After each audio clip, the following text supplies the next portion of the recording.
Hello students, हम कर रहे हैं ह्यूमन कैपिटल फॉर्मेशन। अब ये ह्यूमन कैपिटल फॉर्मेशन के बारे में हम काफ़ी कुछ कर चुके हैं। अब हम देखेंगे कि जो ह्यूमन कैपिटल फॉर्मेशन है उसके इकोनॉमी के लिए फ़ायदे क्या हैं। या आप इसको कह सकते हो रोल ऑफ जो हमारे पास है, या कॉन्ट्रीब्यूशन कह सकते हो, या आप इसको रोल कह सकते हो कि जो ह्यूमन कैपिटल फॉर्मेशन है उसकी हमारे लिए इम्पोर्टेंस क्या है। तो इसको कई सेंस में क्वेश्चन पूछा जा सकता है, जैसे importance of human capital formation, या आपके पास हो गया role of human capital formation, contribution of human capital formation. ये क्वेश्चन भी आपका 6 मार्क्स का बनता है। काफ़ी कुछ हम डिस्कस कर चुके हैं, लेकिन थोड़े से बस यहाँ पॉइंट्स जो हैं वो हम अलग अलग लेके चलेंगे कि ह्यूमन कैपिटल फॉर्मेशन से हमारे पास इकोनॉमी के लिए या पर्सनल लेवल के लिए कैसे फ़ायदा हमारे पास पहुंच सकता है। तो अगर हम ह्यूमन कैपिटल फॉर्मेशन की इंपॉर्टेंस देखें, फर्स्ट है effective use of physical capital. Physical capital का मीनिंग हम कर चुके हैं। हमारे पास जो फिजिकल कैपिटल है, मशीन, कोई भी चीज़ें हैं, इनका अगर ह्यूमन कैपिटल फॉर्मेशन है, मान लीजिए अगर स्किल डेवलप है, तो आप इजीली इसको यूज़ कर सकते हैं। मान लीजिए जैसे एक अनएजुकेटेड पर्सन है जिसको पढ़ना लिखना नहीं आता, उसको एक बहुत महंगा फ़ोन भी दे दिया जाए, तो आप देखिए उस महंगे फ़ोन का यूज़ क्या करेगा। कुछ यूज़ उसके लिए नहीं, वो यूज़ नहीं कर सकता। तो ये फिजिकल कैपिटल का इफेक्टिव यूटिलाइजेशन सब कब पॉसिबल है, जब ह्यूमन स्किल डेवलप। और साथ साथ जो नई फिजिकल कैपिटल है उसका क्रिएशन भी ह्यूमन कैपिटल फॉर्मेशन के ऊपर डिपेंड करता है। ह्यूमन कैपिटल फॉर्मेशन ज़्यादा होगा, मतलब अगर मान लीजिए अगर ह्यूमन बींग्स हैं, उनके अंदर कोई स्किल डेवलप है, वो ज़्यादा कठिन काम करेंगे, वर्क हार्ड करेंगे वो, तो उससे क्या होगा, नई जो फिजिकल एसेट्स हैं उनका भी क्रिएशन है। सेकेंड पॉइंट हम देखें, जो प्रोडक्टिविटी है, हाई प्रोडक्टिविटी, इससे प्रोडक्टिविटी हमारे पास इंक्रीज होती है। कैपिटल फॉर्मेशन होगा तो कैपिटल फॉर्मेशन होने का मतलब नॉलेज इंक्रीज होगी, स्किल इंक्रीज होगा। अनस्किल्ड पर्सन की तुलना में जो स्किल्ड पर्सन है वो प्रोडक्शन की अच्छे से समझता है, प्रोडक्शन को बहुत एफिशिएंटली करता है। जैसे मान लीजिएगा किसी के अंदर टेक्निकल स्किल है, तो टेक्निकल स्किल है तो उसकी प्रोडक्शन कैपेसिटी जो बढ़ेगी। और ये प्रोडक्शन कैपेसिटी आपकी कैसे बढ़ेगी, किसी ट्रेनिंग से हो। ट्रेनिंग मतलब ह्यूमन कैपिटल फॉर्मेशन। आगे हम देखेंगे जो हमारे पास ह्यूमन कैपिटल फॉर्मेशन है वो इन्वेंशन, इनोवेशन और टेक्निकल इंप्रूवमेंट को जन्म देता है। इन्वेंशंस, स्किल है तो नई नई इन्वेंशंस होती रहेंगी, इनोवेशंस होती रहेंगी, न्यू टेक्नोलॉजी जो है उनमें चेंज होता रहेगा। क्योंकि आप जब एजुकेटेड हैं तो आप सोसाइटी को अच्छे से समझते हैं, उस कंसेप्ट को अच्छे से समझते हैं। साइंटिफिक एडवांटेज का आपको फ़ायदा होता है, और साइंटिफिक एडवांटेज का आपको फ़ायदा होता है तो आपका दिमाग चलता है नई इन्वेंशंस। उसके बाद अगर आगे हम देखें, ये तो हमारे पास जो है कुछ ऐसे हुए जिसको हम फिजिकल कैपिटल से रिलेट कर रहे हैं, ह्यूमन कैपिटल फॉर्मेशन। अब हम जो अगले फायदे देख रहे हैं वो देख रहे हैं कि जो पर्सन है, जो सोसाइटी है, उसको और क्या फायदे पहुंचते हैं। जीडीपी इंक्रीज होता है तो इसे देखिए जो व्यक्ति जिसका इनकम इंक्रीज हो रहा है उसको फायदा हो रहा है, इकोनॉमी को फायदा हो रहा है, उसका जीडीपी इंक्रीज हो रहा है। लेकिन अगर इकोनॉमिक पहलू के अलावा अगर हम और कंसेप्ट देखें तो ह्यूमन कैपिटल फॉर्मेशन से और भी बहुत सारे फायदे हैं। जैसे अगर हम देखें तो उसमें हमारे पास है मॉडर्न एटीट्यूड। हमने जब 5 ईयर प्लान किया था तो हमने कहा था मॉडर्नाइजेशन, कि इकोनॉमी को मॉडर्न बनाना है। इकोनॉमी को मॉडर्न बनाने के लिए टेक्निक भी मॉडर्न होनी चाहिए और विचार भी मॉडर्न होनी चाहिए। अब ये जो मॉडर्नाइजेशन है, एटीट्यूड जो आपका मॉडर्न होगा, इसके लिए ह्यूमन कैपिटल फॉर्मेशन बहुत ज़्यादा है। एक पर्सन है, वो स्किल्ड है, एजुकेटेड है, तो उसका सोचने का नज़रिया अलग होगा, उसका माइंड अलग तरीके से चलेगा, उसका जो एटीट्यूड होगा वो अलग होगा। तो जो ह्यूमन कैपिटल फॉर्मेशन है वो मेंटल आउटलुक में चेंज लाता है। लोगों के मेंटल आउटलुक में चेंज होगा, तो मेंटल आउटलुक में चेंज आने से आगे वाली जनरेशन को आप बेस्ट तरीके से समझ पाओगे, उनके लिए और बढ़िया तरीके से काम कर पाओगे, और ज़्यादा आगे तो ह्यूमन कैपिटल फॉर्मेशन है। उसके बाद अगर हम देखें personal improve quality of life, आप पढ़े लिखे हैं, एजुकेटेड हैं, ह्यूमन कैपिटल फॉर्मेशन हो चुका है, तो अपनी लाइफ की जो क्वालिटी है उसको इम्प्रूव कर सकते हैं। हाइजीनिक इन्वायरमेंट में रहना, साफ सफाई रखना, अच्छे ढंग से रहना, अच्छे ढंग से बोलना, अच्छे ढंग से बात करना, इस तरह की स्किल आपके अंदर डेवलप हो जाते हैं। स्किल डेवलप होगा तो आप अपनी लाइफ की जो क्वालिटी है उसको आप चेंज कर सकते हो, इम्प्रूव कर सकते हो, आप सेटिस्फाई रह सकते हो, आपकी इनकम हाई होगी तो और लाइफ की जो इंजॉय है, लाइफ की जो फैसिलिटीज़ हैं वो आप इंजॉय कर सकते हो।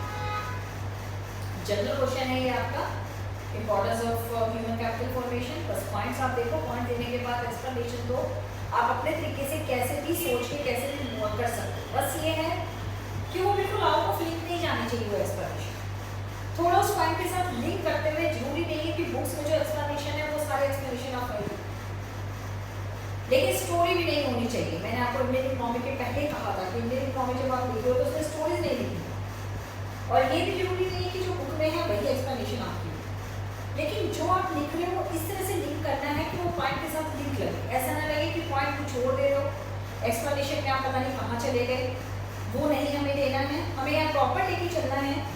प्रॉपर लेके क्या चलना है कि किस तरीके से ये हमारे पास ये पॉइंट के साथ ये एक्सप्लेनेशन आप चेंज करो। अगर देखिए increase life expectancy, life expectancy का मतलब कि आपकी एवरेज लाइफ क्या है, आप इंडिया में देख सकते हो। केरल जो है, केरल में सबसे ज़्यादा इस टाइम हम कह सकते हैं ह्यूमन कैपिटल फॉर्मेशन है, 100% लिटरेसी रेट है, वुमेन मैन पावर बहुत ज़्यादा है, तो वहाँ की जो लाइफ एक्सपेक्टेंसी है वो नेशनल एवरेज से बहुत ज़्यादा है। क्योंकि जब आप एजुकेटेड हैं, आपके अंदर स्किल डेवलप है, तो आपके अंदर अर्निंग भी अच्छी होगी और सोच भी आपकी अच्छी है, तो आप अपनी लाइफ को हेल्दी बना सकते हो, लॉन्ग लाइफ ले सकते हो। तो इससे जो है आपकी क्वालिटी के साथ साथ आपकी जो लाइफ ईयर्स हैं वो भी आपकी इंक्रीज होगी। लास्ट, अगर इंडिया के कॉन्टेक्स्ट में हम देखें human capital formation, population growth जो है, पॉपुलेशन ग्रोथ के ऊपर बहुत ज़्यादा कंट्रोल हो सकता है। जो लोग जो हैं, अगर हम देखें एजुकेटेड और अनएजुकेटेड पर्सन के कंपैरिजन में, जनरल देखो यहाँ 100% तो कोई भी नहीं होता, एक्सेप्शंस आर एवरीवेयर।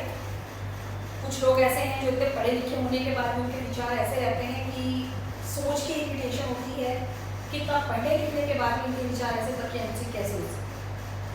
तो ये एक्सेप्शनल केसेस है, एक्सेप्शंस आर एवरीवेयर, लेकिन हमें जनरल की बात करें तो जनरल जब पर्सन जो अगर एजुकेटेड और अनएजुकेटेड पर्सन की आप बात करो, या आप देखो जिन इंडिया में अगर स्टेट्स में आप देखो जिन स्टेट्स में लिटरेसी रेट आपका हाइयर है, वहाँ ओबियसली जो है पॉपुलेशन ग्रोथ रेट कम है।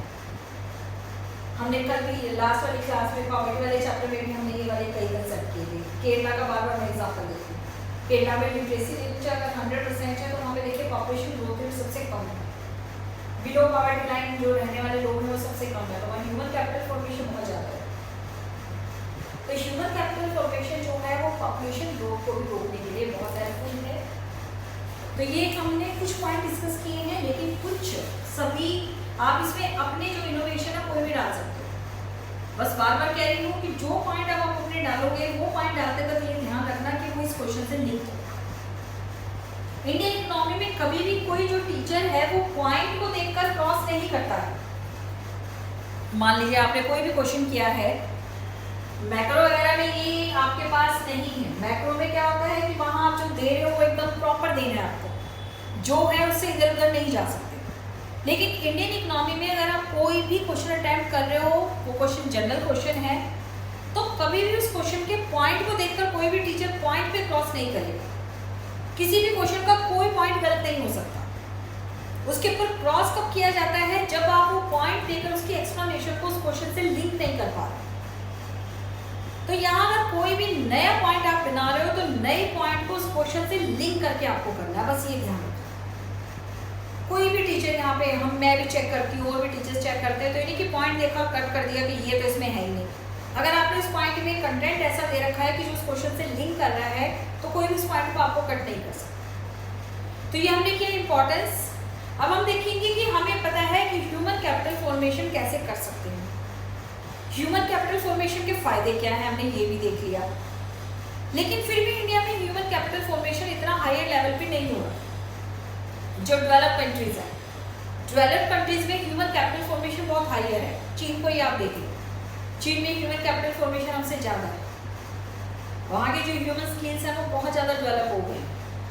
तो हमारी इकोनॉमी में क्या प्रॉब्लम्स है कि ह्यूमन कैपिटल फॉर्मेशन हम जितना करना चाह रहे हैं उतना ह्यूमन कैपिटल फॉर्मेशन हमारे पास नहीं हो रहा है। तो अब हमारे पास क्वेश्चन आएगा, problems in human capital formation. India में ह्यूमन कैपिटल फॉर्मेशन में हमें कौन कौन सी प्रॉब्लम्स को फेस करना पड़ता है, क्यों हम जितना ह्यूमन कैपिटल फॉर्मेशन करना चाह रहे हैं उतना ह्यूमन कैपिटल फॉर्मेशन हमारे पास नहीं हो रहा है। गवर्नमेंट भी इतना पैसा खर्च कर रही है, प्राइवेट सेक्टर भी इतना पैसा खर्च कर रहा है, लेकिन उसके बावजूद भी जो हमारा डिजायरेबल है, वो डिजायरेबल जो सिचुएशन है वो हमें नहीं मिल रही है।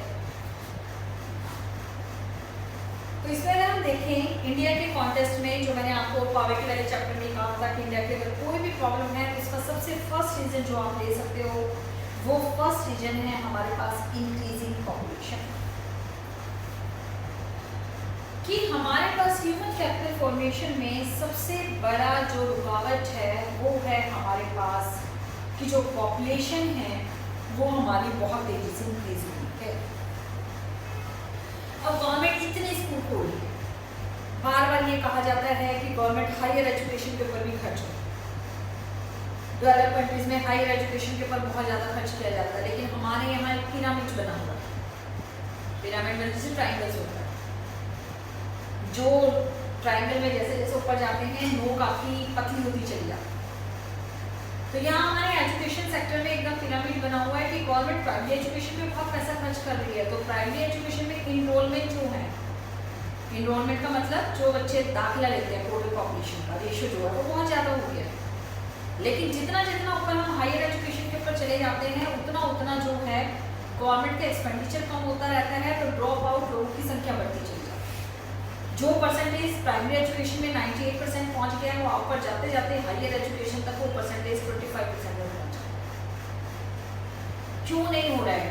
हमें पता है जितनी हायर एजुकेशन हो उतना ह्यूमन कैपिटल फॉर्मेशन अच्छा हो, लेकिन ये क्यों नहीं हो पा रहा? रीज़न क्या है? पॉपुलेशन हमारी बहुत तेज़ी से इंक्रीज हो रही है। पॉपुलेशन तेज़ी से इंक्रीज हो रही है तो जो पर कैपिटा अवेलेबिलिटी है वो घटती जा रही है।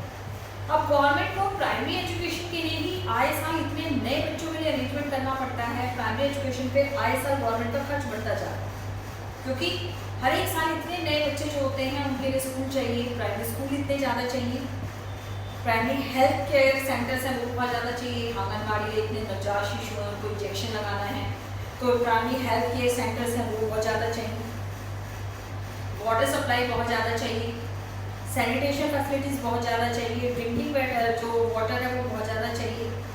तो जितनी पॉपुलेशन इंक्रीज होगी उतनी ही ह्यूमन कैपिटल फॉर्मेशन में हमारे पास प्रॉब्लम्स क्रिएट होगी, क्योंकि सिर्फ जो रिसोर्सेज है, रिसोर्सेज हमारे पास क्या हो जाता है, कम पड़ जाते हैं, इनसफिशिएंट हो जाते हैं, क्योंकि जनसंख्या जितनी बढ़ेगी उतनी ज़्यादा रिसोर्सेज चाहिए, लेकिन इतना गवर्नमेंट के पास पैसा आता नहीं है, तो गवर्नमेंट कहाँ से जो करेगी? वो हमारे पास जो है इनसफिशिएंट रिसोर्सेज हमारे पास हो जाते हैं। कोई भी देश जो है हमारे पास, चाहे गवर्नमेंट के पास कितना ही टैक्स का पैसा आता है, लेकिन गवर्नमेंट को खर्च भी तो बहुत ज़्यादा करना है। इससे जो क्वालिटी है वो क्वालिटी हम उतनी नहीं दे पाते ह्यूमन कैपिटल की, जो क्वालिटी हमें वास्तव में देनी चाहिए। अगर आगे हम दूसरा देखें, जो हमारे यहाँ सबसे इम्पॉर्टेंट चीज़ जो है पॉपुलेशन इंक्रीज होने के बाद अगली जो चीज़ है वो है हमारे पास की इनएफिशिएंसीज। इनएफिशिएंसीज आप देखिए आज कितने सारे कॉलेज ऐसे हैं जो एमबीए करवा, लेकिन ये जो कॉलेज हैं जो एमबीए करवा रहे हैं इसमें आप बिल्कुल आउटडेटेड कोर्सेज को इस्तेमाल कर, आउटडेटेड कोर्सेज को इस्तेमाल करने का मतलब कि वो जब बच्चे एमबीए करके बाहर निकलते हैं तो जो उन्होंने पढ़ा लिखा है वो पढ़ाई लिखाई उनके कहीं भी जॉब में किसी काम के लिए आता है। तो ये जो हमारे पास है इनएफिशिएंसी है ह्यूमन कैपिटल फॉर्मेशन में, सही ढंग से हम किसी चीज़ को ऑर्गेनाइज नहीं कर पा रहे हैं, तो उससे हमारे पास इनएफिशिएंसी क्रिएट होती है।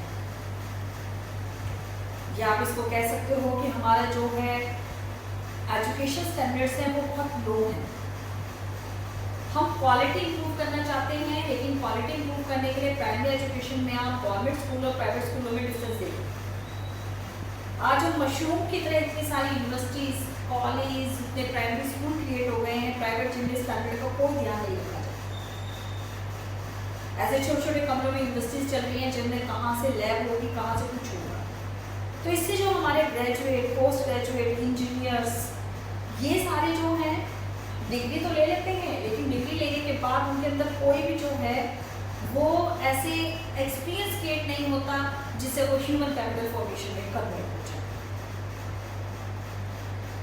उसके बाद अगर हम देखें, अगला पॉइंट अगर हम देखें कि हमारे यहाँ इम्बैलेंस है सप्लाई और रिक्वायरमेंट।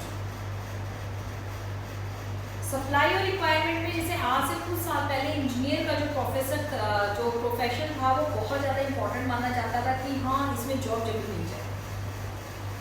उस समय इंडिया में बीटेक करवाने वाले कॉलेज कम थे, लेकिन लगातार डिमांड बढ़ रही थी इंजीनियर्स की, तो बहुत एक डिमांडिंग में कोर्स था। लेकिन आज क्या हुआ, आज इतने बीटेक करवाने वाले कॉलेज खुल गए कि इंजीनियर्स की डिमांड कम रह गई और सप्लाई बहुत ज़्यादा बढ़ गई। लेकिन ये गैप कोई देख नहीं रहा, लगातार बीटेक करने वाले बच्चों की संख्या बढ़ रही है, तो इतनी जॉब आएगी कहाँ से। तो लेबर मार्केट में यहाँ जो स्किल पर्सन्स हैं उनके अकॉर्डिंग जो है जॉब क्रिएट नहीं होगा, और कुछ जॉब ऐसी हैं जिनमें स्किल पर्सन नहीं है। मिसमैच हो रहा है सप्लाई और डिमांड के बीच में, तो जो ह्यूमन कैपिटल है उसका प्रॉपर यूटिलाइज नहीं हो पा रहा है। उसके बाद नेक्स्ट जो है पॉवर्टी, गरीबी। पर्सनल लेवल पर हम देखें, हर एक आदमी अपने बच्चों को पढ़ाना चाहता है, लेकिन पावर जो है गरीबी है, गरीबी के कारण लोग नहीं पढ़ा पाते हैं। राइट टू एजुकेशन है, लेकिन उसमें भी जो है बच्चों की शिक्षा तो मुफ्त कर दी है, लेकिन उस परिवार में कमाने वाला कोई नहीं है, तो बच्चों को छोटी छोटी उम्र में काम पे लगा दिया जाता है। तो ह्यूमन कैपिटल फॉर्मेशन जैसा होना चाहिए वैसा हमारे पास नहीं हो पाता है। उसके बाद इनइक्वालिटीज ह्यूमन कैपिटल फॉर्मेशन में जो सबसे बड़ी है कि जो अमीर हैं वो इतनी ज़्यादा ह्यूमन कैपिटल फॉर्मेशन के सोर्सेज ढूंढ लेते हैं, देश में कोर्स करना, विदेश में कोर्स करना, यहाँ अच्छी एजुकेशन लेना, और रेस्ट ऑफ वर्ल्ड में जो बढ़िया इंस्टीट्यूट है वहाँ जाकर अच्छी एजुकेशन लेना, तो वो ह्यूमन कैपिटल फॉर्मेशन बहुत ज़्यादा कर लेते हैं। लेकिन जिन लोगों के पास पैसा नहीं है वो ह्यूमन कैपिटल को ह्यूमन कैपिटल फॉर्मेशन में चेंज नहीं कर पाते। तो ये जो इनइक्वालिटीज़ हैं, इनइक्वालिटीज़ के कारण में इंडिया में ह्यूमन कैपिटल फॉर्मेशन में बहुत बड़ी प्रॉब्लम्स है। अगला पॉइंट अगर हम देखें इसमें, तो हमारे पास जो साइंस और टेक्नोलॉजी है वो बहुत बेस्ट नहीं है। मॉडर्न टेक्नोलॉजी जो होनी चाहिए, सिर्फ हमारे 1% जो बच्चे हैं वो रिसर्च में जा रहे हैं। अब वो रिसर्च में जा रहे हैं तो वो एक दिक्कत है कि इतने कम बच्चे जो यहाँ के रिसर्च में नहीं जा रहे, सबको प्रोफेसर बनना है, सबको टीचर्स बनना है, तो इतनी जॉब आएगी कहाँ से। उसके बाद कुछ आने वाले सालों में ह्यूमन कैपिटल फॉर्मेशन में हमारे सामने एक जो प्रॉब्लम क्रिएट हुई है वो है ब्रेन ड्रेन। ब्रेन मतलब दिमाग, brain DRAIN, brain drain. Brain drain क्या है कि यहाँ हमारे देश में गवर्नमेंट जो है ह्यूमन कैपिटल बनाने के लिए इतना ज़्यादा पैसा खर्च कर रही है। आप इसको देख सकते हो, जैसे मान लीजिएगा कोई मेडिकल कॉलेज है, गवर्नमेंट मेडिकल कॉलेज और private medical college. Government medical college में एडमिशन होना एक सपना है, क्योंकि हायर एजुकेशन में जहाँ गवर्नमेंट अपने हाथ में हायर एजुकेशन ले रही है उसकी क्वालिटी प्राइवेट एजुकेशन की बजाय बहुत अच्छी है। जो गवर्नमेंट मेडिकल कॉलेज हैं इनमें एडमिशन होना बहुत मुश्किल चीज़ है। तो अगर कोई गवर्नमेंट मेडिकल कॉलेज में एडमिशन लेता है तो उसकी जो MBBS है वो 6-7 लाख रुपए में कंप्लीट होती है। लेकिन जिसका गवर्नमेंट मेडिकल कॉलेज में नंबर नहीं आता वो प्राइवेट मेडिकल कॉलेज में एडमिशन लेता है, तो उसमें जो खर्चा है वो 25 लाख से अबव है। तो ये जो गवर्नमेंट कॉलेज में इतने कम में कैसे खर्चा निकल रहा है, क्योंकि गवर्नमेंट आपको सब्सिडीज प्रोवाइड कर। लेकिन ये जब गवर्नमेंट इतना पैसा खर्च कर देती है ह्यूमन बींग्स को ह्यूमन कैपिटल में कन्वर्ट करने में, लेकिन ये लोग यहाँ रह के काम नहीं करते, विदेशों में जाके जॉब करते हैं। इसको बोलते हैं ब्रेन ड्रेन। तो हमारे जो ह्यूमन कैपिटल, ह्यूमन बीइंग जो ह्यूमन कैपिटल में कन्वर्ट हुए हैं, कि वो ह्यूमन कैपिटल फॉर्मेशन यहाँ इंडिया में नहीं कर पाते। यहाँ पे एजुकेशन की, ट्रेनिंग की सारी कॉस्ट जो है डोमेस्टिक इकोनॉमी बियर करती है, लेकिन जो उसके बेनिफिट हैं वो अदर कंट्रीज जो है वो अचीव करती है। तो इससे हमारे जो ह्यूमन कैपिटल है उसका बहुत ज़्यादा लॉस हो जाता है, और इससे ह्यूमन कैपिटल फॉर्मेशन का जो प्रोसेस है वो बहुत डाउन हो जाता है। डॉक्टर्स, इंजीनियर, साइंटिस्ट, ये सब जो हैं, सिलिकॉन सिटी जो आपकी है जिसमें इंजीनियर्स वगैरह काम कर रहे हैं, उसमें आप 80% इंजीनियर्स इंडिया के हैं, और गवर्नमेंट इनके ऊपर इतना ज़्यादा खर्च कर रही है। तो इससे हमारी जो ह्यूमन कैपिटल फॉर्मेशन का जो प्रोसेस है वो हमारा बहुत धीमा पड़ जाता है। तो ये हमारे पास हुआ problems of human capital formation. दोनों क्वेश्चन यहाँ पे 6 मार्क्स के बन सकते हैं, इम्पॉर्टेंस और ह्यूमन कैपिटल फॉर्मेशन की प्रॉब्लम्स। उसके बाद कुछ वर्ड्स हैं जो अभी रिसेंटली यूज किए जा रहे हैं, लेकिन उनमें फर्क है। ह्यूमन कैपिटल और ह्यूमन डेवलपमेंट, जैसे इकोनॉमिक ग्रोथ और इकोनॉमिक डेवलपमेंट वर्ड यूज किया जा रहा है, ऐसे पहले वर्ड जो यूज किया जा रहा था वो था ह्यूमन कैपिटल।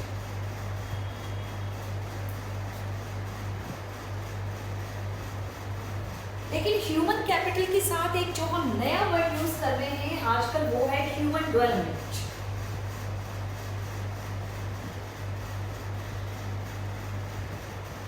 कैपिटल और डेवलपमेंट दोनों अलग अलग सेंसेस में यूज किए जाते हैं। ये दोनों वर्ड्स में फर्क क्या है? पहले हम ह्यूमन कैपिटल वर्ड यूज करते थे, लेकिन आजकल ह्यूमन कैपिटल की बजाय हम प्रोसेस में जो वर्ड यूज कर रहे हैं वो हम यूज कर रहे हैं ह्यूमन डेवलपमेंट। दोनों में फर्क क्या है?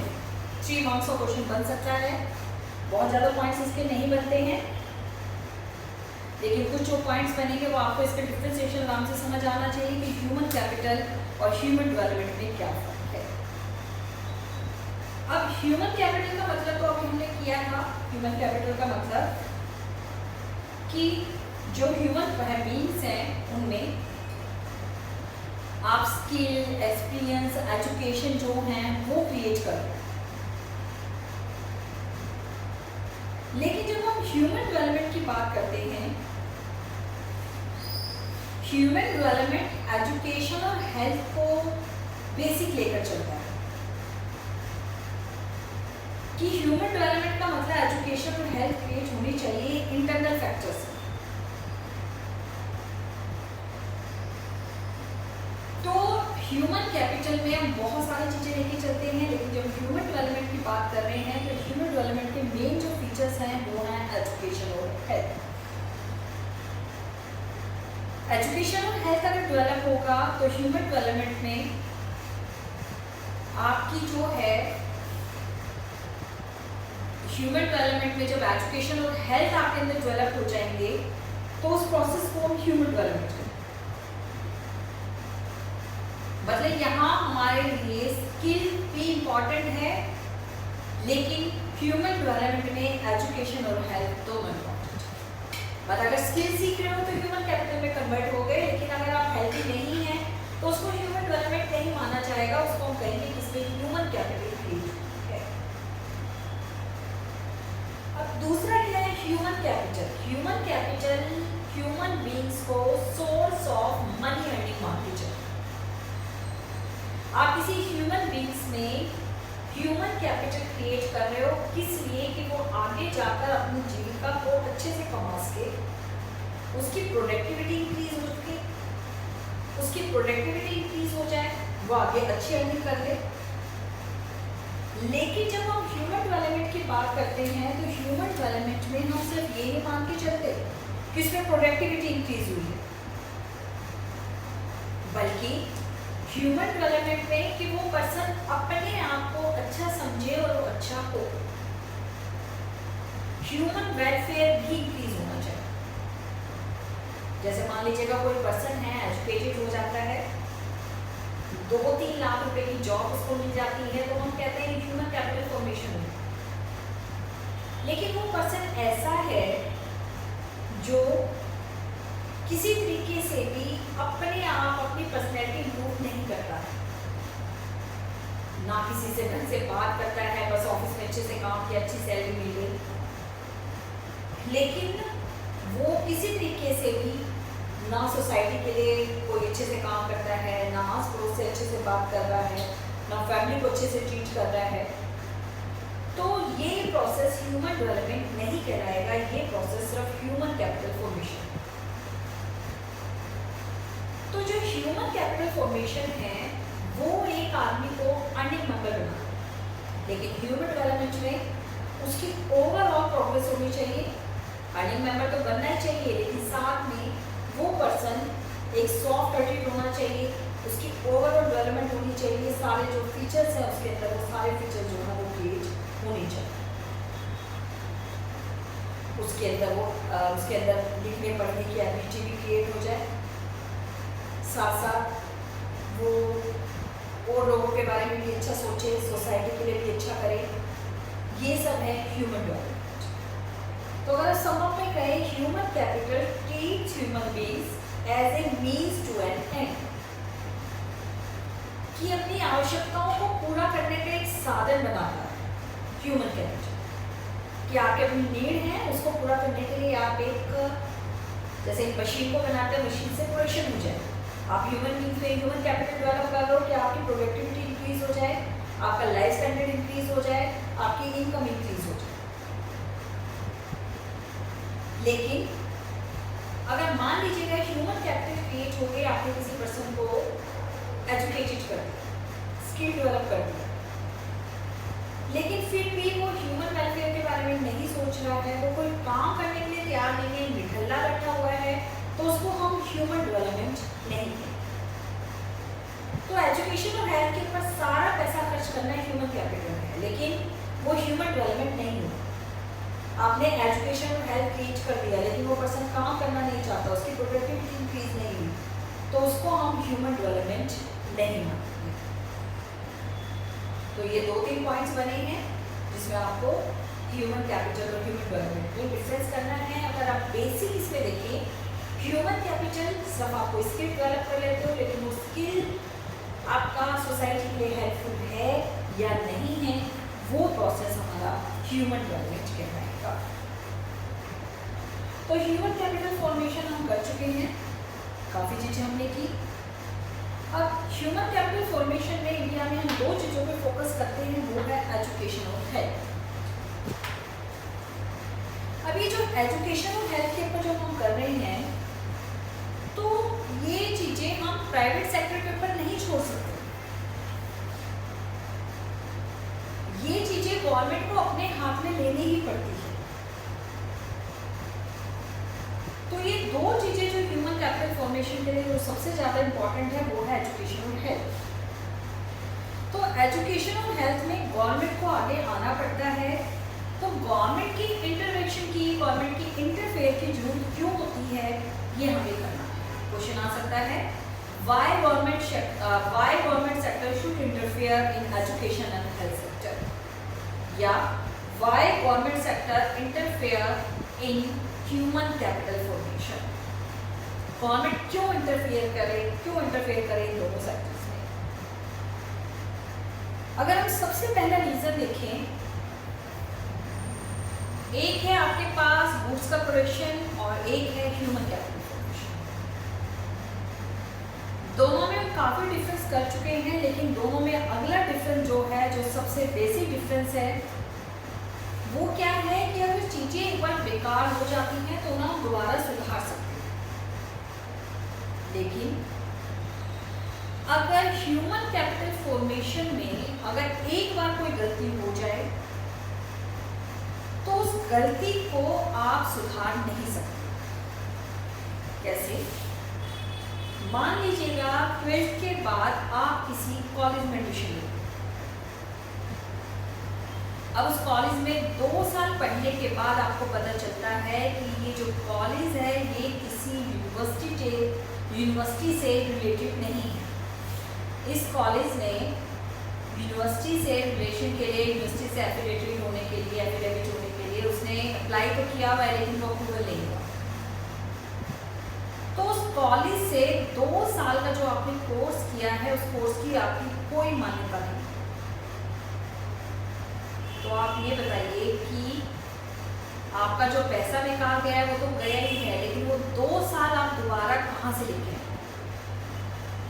आप आगे फिर किसी और कोर्स में एडमिशन लेते हो, किसी और कॉलेज में एडमिशन लेते हो, तो आपके वो 2 साल जो हैं, जो आपके 2 साल बेकार गए, वो हमारे कभी भी वापस नहीं आ सकते। तो जो एक्सपेंडिचर है एजुकेशन और हेल्थ के ऊपर, वो जो लॉन्ग टर्म इम्पैक्ट करता है उसको आप रिवर्स नहीं कर सकते। आपने किसी, मान लीजिए कोई बीमारी है, किसी हॉस्पिटल में आपने अपने आप का इलाज करवाना शुरू किया, लेकिन उस हॉस्पिटल ने जो आपका इलाज करवाया वो गलत ढंग से इलाज किया और आपके लीवर के ऊपर इफेक्ट आया। अब लीवर के ऊपर इफेक्ट आने से जिंदगी भर के लिए आपको दूसरी बीमारी हो, तो क्या आप इसको रिवर्स करवा सकते हो? ये नहीं। तो ये 2 चीज़ें ऐसी हैं एजुकेशन और हेल्थ की जिसमें लॉन्ग टर्म इम्पैक्ट पड़ता है और इनके इम्पैक्ट को आप रिवर्स नहीं कर सकते।